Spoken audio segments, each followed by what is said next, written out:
নমস্কার বন্ধুরা, আর জি কুকিং চ্যানেলে আপনাদের সবাইকে স্বাগত। আজ নিয়ে হাজির হয়ে গেলাম পাকা পটলের একটা দুর্দান্ত রেসিপি নিয়ে। পাকা পটলগুলো আমি খুব ভালো করে ঘষে ঘষে ধুয়ে নিয়েছি। এখন একটা বাটি আর চামচ নিয়ে নিলাম। পটলগুলোকে আমি শাঁসগুলো বের করে নেব চামচের সাহায্যে। সত্যি বলতে বন্ধুরা, এইরকম একটা রেসিপি থাকলে আর অন্য কিছু কিন্তু কেউ বায়না করবে না, এতটাই টেস্টি হয় খেতে।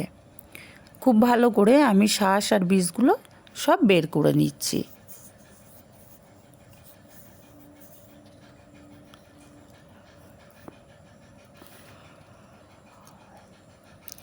আমি আরও একটা করে দেখিয়ে দিচ্ছি। দেখুন, চামচের সাহায্যে হালকাভাবে প্রেস করলেই কিন্তু শাঁসগুলো সম্পূর্ণ আলাদা হয়ে যাচ্ছে খোসা থেকে। আর আমি এইভাবে সব পটলগুলোকেই শাঁস বের করে নেব।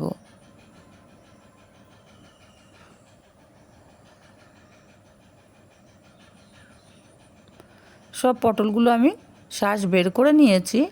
এখন এই পটলগুলো থেকে বীজগুলো আলাদা করে নেব। হাত দিয়ে একটু চাপ দিলে বীজগুলো সম্পূর্ণ আলাদা হয়ে যাবে।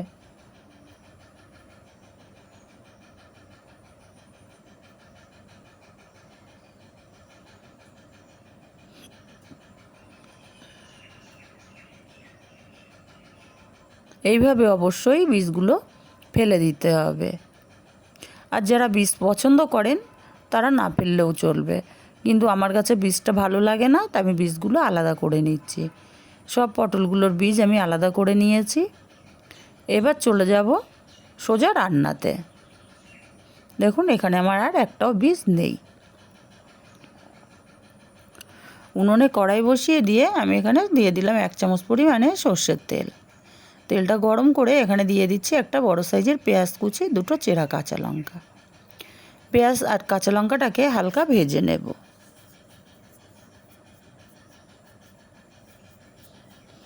পেঁয়াজ কাঁচা লঙ্কাটা হালকা ভাজা হয়ে গেছে। এবার এখানে দিয়ে দেব থেতো করা রসুন। রসুনটাকেও ভেজে নেব কাঁচা গন্ধ চলে যাওয়া পর্যন্ত।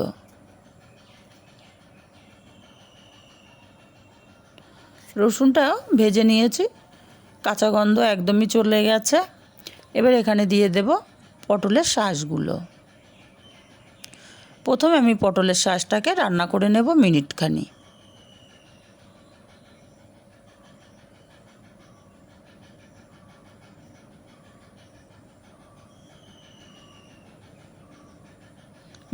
আমি পটলের শাঁসটা রান্না করে নিলাম।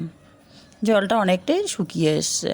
এবার এখানে অল্প একটু হলুদ গুঁড়ো দিলাম, আর দিলাম ঝাল লঙ্কার গুঁড়ো, আর স্বাদ মতো লবণ। এই পাকা পটল খেতে কিন্তু মিষ্টি লাগে, তাই একটু লঙ্কার ভাগটা আমি বেশিই দিলাম। যে যেমন ঝাল পছন্দ করেন তেমন ঝাল দেবেন। নাড়তে নাড়তে পটলটা কিন্তু অনেকটাই জল টেনে গেছে, আর কালারটাও চেঞ্জ হয়ে গেছে। এই পটলটা রান্না করতে খুব বেশি সময় লাগে না, 2 থেকে 3 মিনিটের মধ্যে রান্নাটা হয়ে যায়। আমার পটলটা কিন্তু পারফেক্টভাবে হয়ে গেছে। দেখুন, কালারটা একদম চেঞ্জ হয়ে গেছে। আমি নামিয়ে নেব। আর তৈরি হয়ে গেল আমার দারুণ স্বাদের পাকা পটলের রেসিপি। রেসিপিটা কেমন লাগলো কমেন্ট করে জানাতে ভুলবেন না। রেসিপিটা ভালো লাগলে কাছের আত্মীয় স্বজন বন্ধু বান্ধবের কাছে শেয়ার করতে ভুলবেন না।